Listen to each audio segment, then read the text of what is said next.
my discussion, spoiler discussion on The Last of Us Part 2. I've been seeing a lot of criticism recently about the game and about story elements and things like that, so after hearing stupid amounts of this criticism towards certain, if not all, aspects of The Last of Us Part 2, I feel that I need to wade in and get stuff off my chest, because it's just been frustrated me up until this point. So first off, I'll talk about the elephant in the room. There are full spoilers from this point on, so if you haven't played The Last of Us Part 2, click away from the video.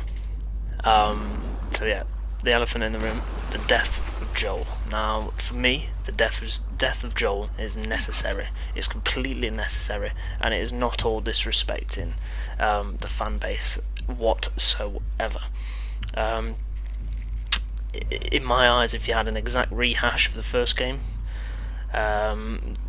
everybody would be in uproar anyway. Everyone would whine about it's just the same thing, and you don't want to play the same game twice. So the decision to kill Joel makes complete sense. It's necessary to this story and for this new story to take place, and to take it to new heights and places yet unexplored in the first game. It explores new emotions, new relationships between characters, and also developing existing characters within its unforgiving post-apocalyptic world in which it is set. Which brings me neatly to my next point. The environment in which The Last of Us as a whole is set is a harsh, unforgiving place. These factions that exist within this world, they show no mercy or question whether what they're doing is right, because at the end of the day they're all fighting for survival, and with them living in this world, they've basically given into their more basic human instincts, and their animal instincts. So, you know, everybody within this world is just a product of their environment, you know what I mean?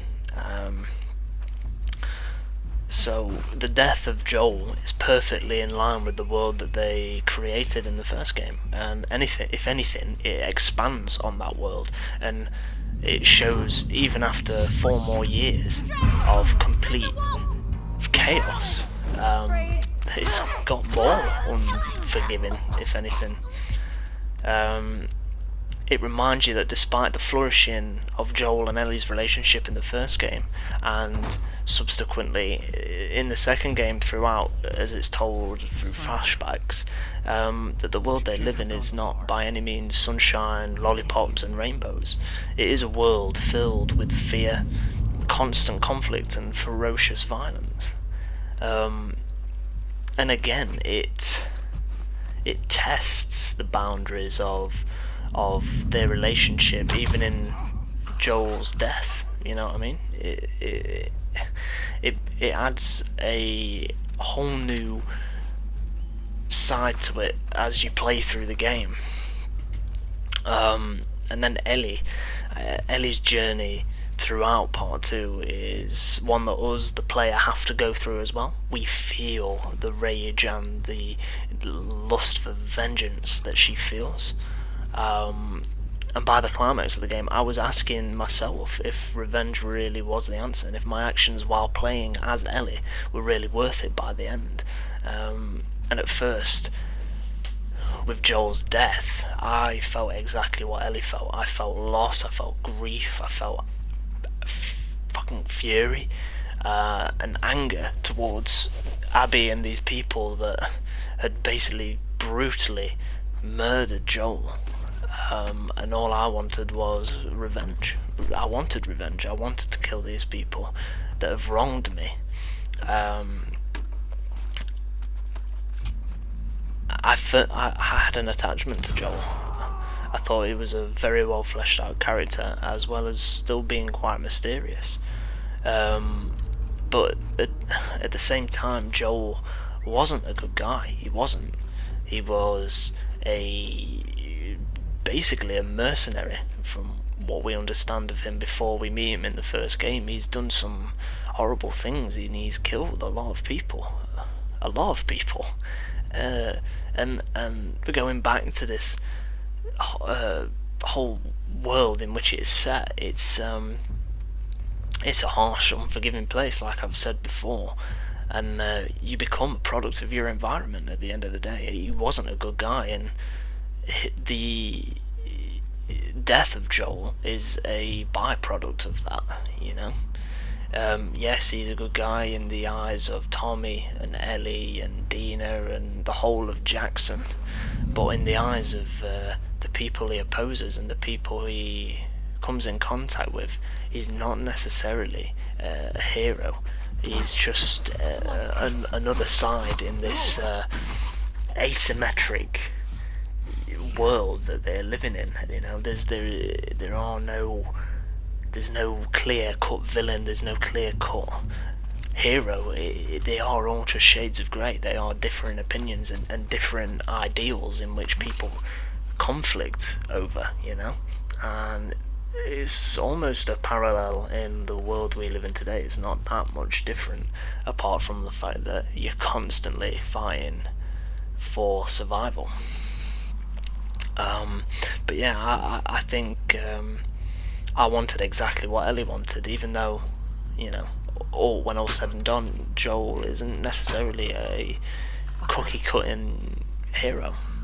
But I wanted revenge. I wanted exactly what Ellie wanted, and didn't stop once to think about the consequences of revenge or the reason why Abby killed Joel. Like, there's a whole side to that story there that I wasn't aware of, or, you know, you as a player weren't aware of, and you just jumped to the conclusion of, right, revenge. And that's the message here. There are always two sides to a story, and they need to be heard. And that brings me on to Abby.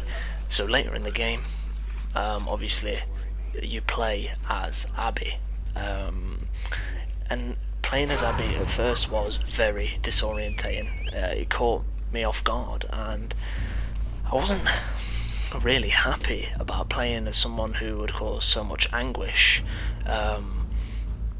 and it made me uncomfortable, and I'm so glad that they did it. I'm so glad that they made me play as her, because it grew to be a favourite part, like not my favourite part, but a favourite part of the game, because it made me think about the fact that she doesn't see herself as a villain. As I've said before, she isn't even necessarily a villain at all, but rather another person wronged, a different perspective on someone else's actions. She had everything taken from her by Joel, and she felt that rage, what Ellie feels when Joel is taken from her. She felt that rage, and that drove her for 4 whole years to get revenge on Joel. And it took over her life. It changed her as a person, physically, emotionally, mentally. And you understand that. You get why she did it, and why she did it in the way that she did it. You understand, and you also question, again, whether it is worth the fight. Whether you want revenge against Abby, because at the end of the day, she's not a bad person. She's hardened by the world she is a part of, and the faction she has decided to join has just hardened her more, turning into a machine of pure survival. She's just another survivor, and another opinion, and another perspective. My favourite part about playing as Abby is that her character arc is basically a mirror image of Joel's from the first game. She's a hardened mercenary who doesn't take any shit. She's damaged and removed from reality, and Abby subsequently finds redemption whilst forming an attachment to a young boy called Lev. And like I say, she finds redemption in saving his life, and all she wants is to take care of him. She would give her life to save his and would kill anyone who stands in her way. And she does kill many people who get in her way from getting this poor, innocent child away from this conflict that they've become, they've plonked themselves in the middle of. Now, is that any way different from how Joel feels about Ellie? So why should we feel any different towards Abby? Because she's doing this exact same thing that Joel did, So yeah, my question is, why is she so hated, apart from the obvious of her killing Joel? People are so quick and ready to hold something over somebody forever, rather than giving them a chance to prove themselves. They can't forgive and they can't let go, which is a lesson learned by the time you reach the end of the game. It shows a lot about the world we live in today, but that's a different topic entirely, really. I saw a video on YouTube. It was basically discussing 5 things we like about the game and 2 things we didn't. And he was discussing the fact that the second half of the game where you play as Abby, it got to the point where it wasn't as focused, and he thought that if when Abby is in the hospital and Ellie's in the hospital, that there possibly could have been a cutout, and Abby could have found what's the girl's name? Found that girl in the lower levels of the hospital that Ellie basically tortures for information. Nora, that's her name, Nora. And cross paths, and then Nora could have told Abby that Ellie was, in the hospital or here or wherever, and told her where she was, and then it could have cut the whole island half of the game out. Now, for me, the island portion of the game is so important for Abby's character arc, because it's when she chooses to fully disengage from the WLF and the wolves. Okay, so they go to the island to look for Lev, who has basically fled there, to seek forgiveness from his mother, and hopefully bring his mother with them, get them all out of the life they have become accustomed to. And for me, when they go back to the island and Lev's sister is there, and basically Lev's sister is killed by the wolves, and Abby then becomes sole companion and sole guardian of Lev, and Lev's sister buys them time for them to get away, but Abby then makes the decision on her own to protect Lev with everything she is and everything she has, and she gets plonked in the middle of the occupation of the Seraphite Island, and she's fighting both sides. She's fighting the Seraphites and the wolves, these people that she knows she has got relationships with.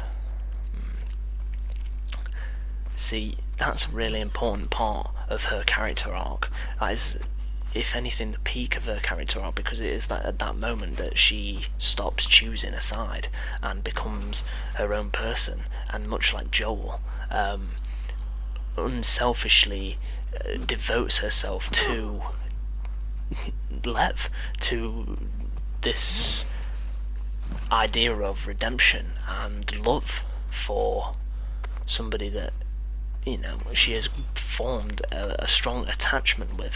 I feel like that is so important to her story, and that whole section, whether it does feel a little bit bogged down or a little bit slow, in my opinion it didn't, but it is so important. Every corner of this game is filled with important character development, story development, and relationships development. Every single action in this game tells you something about the character you are either playing as, or that is accompanying you on your journey. They are so fleshed out, and the world they are in becomes even more fleshed out the more you encounter these factions and these enemies. The notes scattered around the buildings and the camps give you insight into what happened since Outbreak Day. So finding all the notes, you find out exactly how the Seraphites were basically formed, why they have the ideals and the beliefs that they do. The only thing I guess I wanted was to meet the Seraphite leader, but in not meeting her, I don't feel that as a negative, because it is almost that they are following a blind ideal. They are following a blind, non-existent leader, almost a commentary on maybe religion or a belief system that somebody or some a group of people might follow. So is it necessarily needed that you meet them? Let's talk about the ending. So you've played through Abby's character arc. Abby comes back and finds Owen dead and Meg dead, and oh no, it's Mel, sorry, not Meg. Mel dead, and she goes to the theatre to find Ellie. Kills Jesse, shoots Tommy, and then making you fight Ellie as Abby was the most disorientating part of this whole game, because here you are, you've become attached to Abby, but obviously there's more of an attachment to Ellie, and you're having to put your feelings of revenge and your hatred aside to fight against Ellie. That is such a smart decision, because it makes you wonder whose side you're on, and it makes you impartial. It puts you on the fence, and it makes you sit there and think about everything.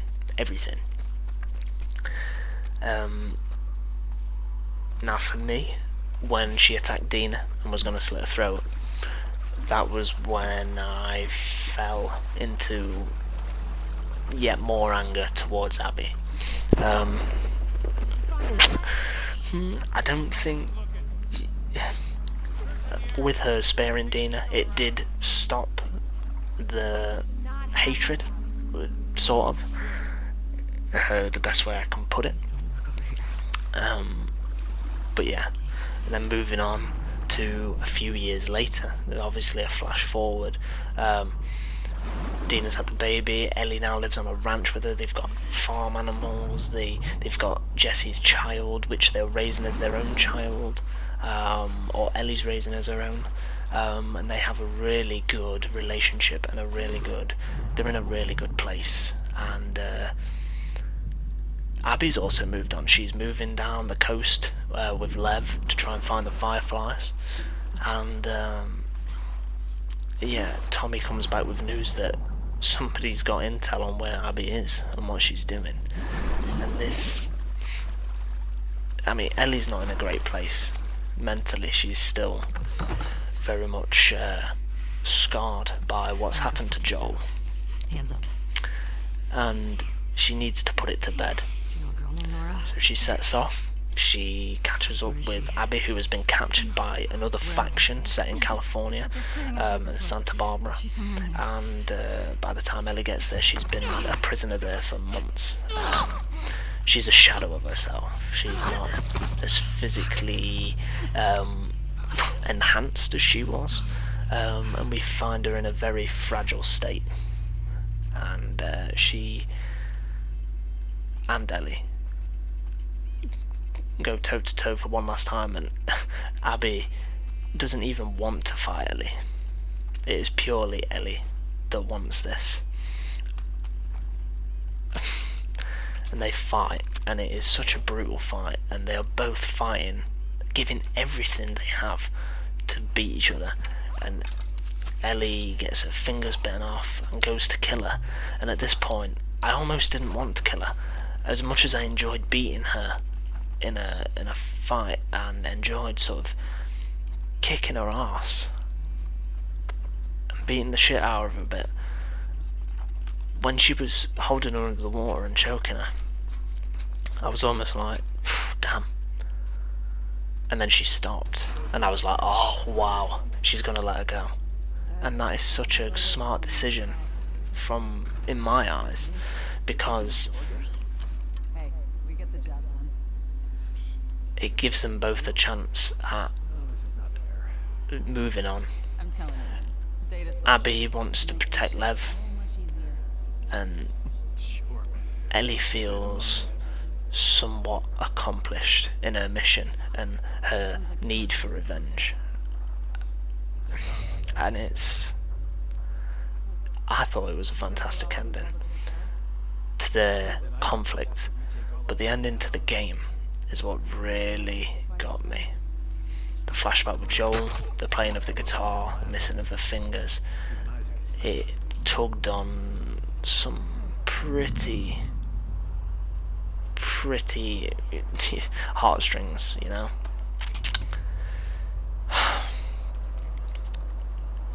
Finding out that, you know, they didn't necessarily get to rebuild their relationship fully, it upset me. But the fact that she forgave him, or set the foundation for forgiveness with him, was satisfying.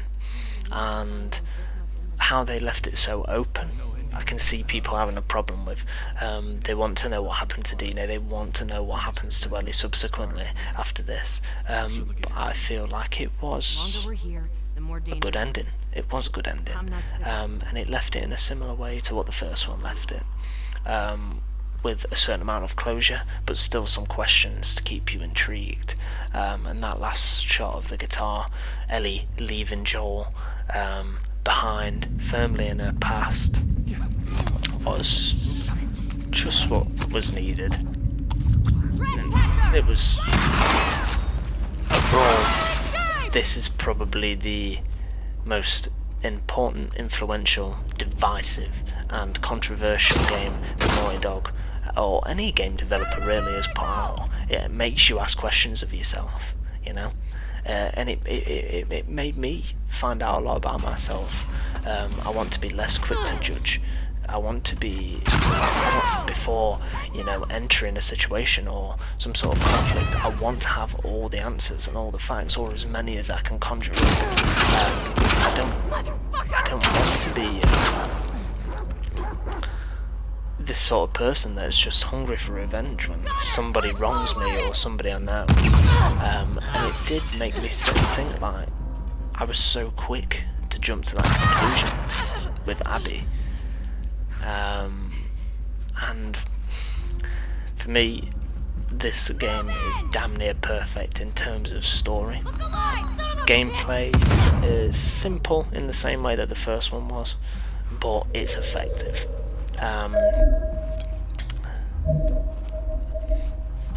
I don't think it's better than the first, I don't think it's worse than the first. I think it should be judged totally as its own entity.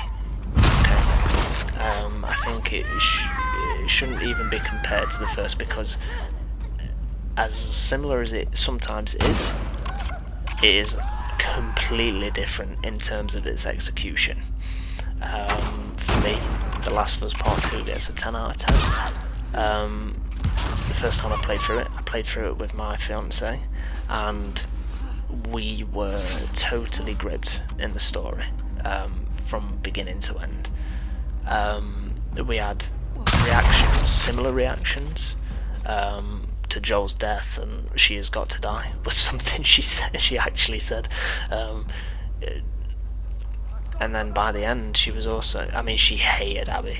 I mean, she really didn't want to play as Abby. She was like, I'm really not interested in the story. I don't care. I don't care what she's got to say. I don't care what happened to her.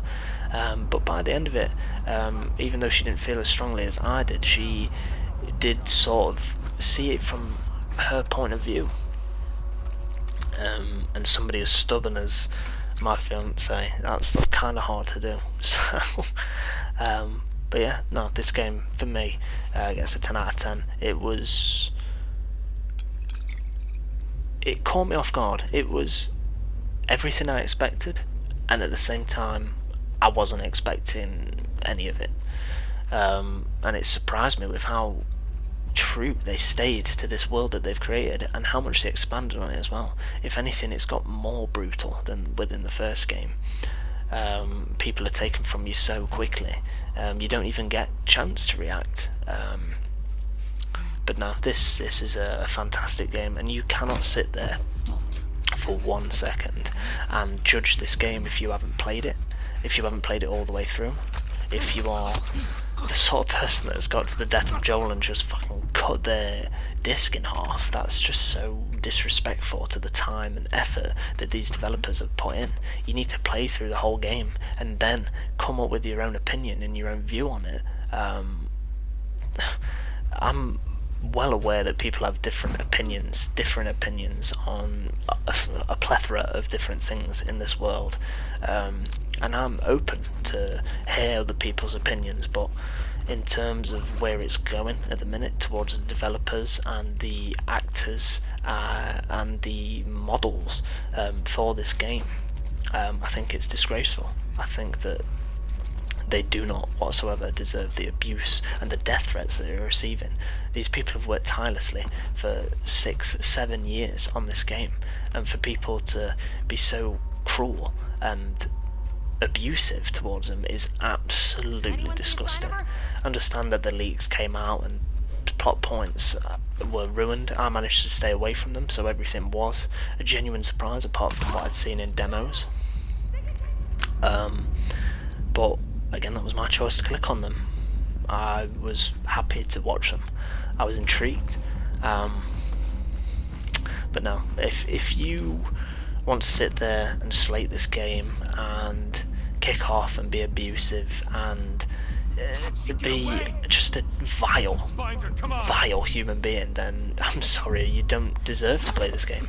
You don't deserve any of their attention. And people criticising Neil Druckmann on defending his game, and people have been mentioning the podcast he was on with Troy and Ashley, and he was saying like he was heartbroken when the leaks came out, and he's just garnering so much criticism in the comments, people saying that he was misadvertising the game, and all they were doing was misdirection. They wanted to misdirect you for the trailers in order to protect the integrity of certain plot points and important details in the game that they wanted to get you to feel.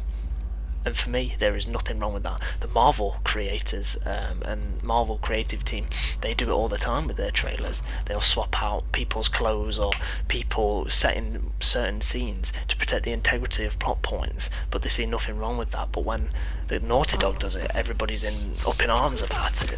It's wrong. They don't deserve the abuse.